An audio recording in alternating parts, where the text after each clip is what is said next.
Thom Hartmann here on the news. You need to know this. Barack Obama might have been named Time Magazine's Person of the Year, but he's also making a run at Capitulator of the Year. Fallout continues one day after the White House proposed turning the austerity knives on Social Security insurance in their latest fiscal cliff proposal. To make matters worse, Democratic leaders in the House signed on to the president's proposal, while at the same time acknowledging there is understandable resistance. Founder of the Daily Kos, Marcos Melitsas, weighed in on the latest White House offer, saying, "Capitulation is never a strength. A deal will obviously require concessions by the president. But if you make those to finish the deal, not in the middle of negotiations, and not until after you've branded the opposition with the concessions they're demanding." But once again, another negotiation on Capitol Hill has been completely debated on Republican grounds. Our lawmakers are debating just how many wealthy people will get a tax cut and how hard seniors and the poor will get hit with cuts to insurance programs like Medicare and Social Security, yet no one is talking about progressive reforms like a financial transaction tax on Wall Street, a single-payer healthcare system to reduce healthcare spending and the deficit, breaking up the big banks, raising the minimum wage, and making hedge fund managers and vulture capitalists like Mitt Romney pay their fair share in taxes. To see just how progressive institutions across America have been damaged by 32 years of Reaganomics and union busting, one doesn't have to look much farther than the current ludicrous debate on Capitol Hill. The progressive counterbalance in America has been damaged, and now all we have is center-right Republicans debating far-right Republicans, and neither side seems to give a damn about the middle class. We have a lot of work left to do. In screwed news, another victory for the security state. The new National Defense Authorization Act will not include an amendment to protect American citizens from indefinite military detention.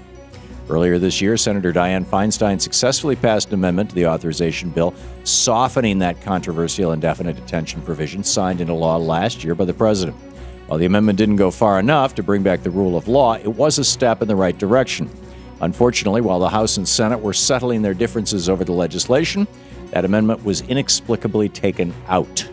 In response, Senator Feinstein said, quote, "I was saddened and disappointed that we could not take a step forward to ensure at the very least American citizens and legal residents could not be held in detention without charge or trial. To me, that was a no-brainer," end quote. We can't depend on Republicans or Democrats in Congress to restore rule of law in our frightened post-9/11 mind frame. It's up to President Obama, the constitutional lawyer, to shake off the chains of former President Bush, ditch his unwinnable war on terror, and restore sanity back to the United States. In the best of the rest of the news, the NRA has finally broken its silence after the Newtown massacre. In a statement released on Tuesday, the nation's largest gun lobby said, "We are shocked, saddened, and heartbroken by the news of the horrific and senseless murders in Newtown. The NRA is prepared to offer meaningful contributions to help make sure this never happens again." What sort of contributions the NRA is willing to make, however, are still unknown, though the organization says it plans to hold a major news conference on Friday. According to polls, the NRA takes a far more radical stand defending so-called gun rights than most of its members do, including defending the so-called right of people on the FBI terror watch list to buy guns, defending the right to buy guns without a background check, and defending the right to buy high-capacity ammo clips like the ones used in so many previous mass shootings. But the days of the all-powerful NRA may be numbered now that shock and anger has swept the nation following the death of 20 first graders at Sandy Hook Elementary School.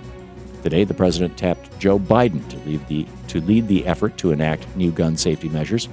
We all must get involved in this effort to protect our nation's children from senseless gun violence. Another shooting in Florida and another debate over the state's controversial Stand Your Ground law.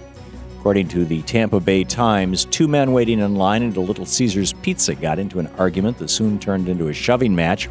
When one of them pulled out a revolver and fired 2 shots into the other man's stomach. Shooter told police he was acting in self-defense and according with the state's Stand Your Ground law. However, he was arrested and charged with aggravated battery with a deadly weapon. We'll see whether or not the Stand Your Ground defense holds up in court, but this case shows how dangerous these laws are when mixed with lax gun carry permits laws. Guns don't prevent violence, they make violence more likely. And Stand Your Ground laws, which are written by corporate interests like Walmart and the NRA to protect themselves from lawsuits when their guns kill people, only further embolden gun owners to pull the trigger rather than find a peaceful resolution. And finally, could New Jersey be the next state to legalize marijuana? During an interview on Tuesday with HuffPo Live, Newark Mayor Cory Booker said that he endorses medical marijuana, but also, quote, wants to go beyond that, end quote. Booker slammed Richard Nixon's failed drug war and argued how reforms to current drug laws and enforcement could save cash-strapped cities and states millions of dollars. There's speculation that Booker may be preparing to run for governor or senator in New Jersey. We need many more politicians talking common sense about drugs. And that's the way it is today, Wednesday, December 19th, 2012.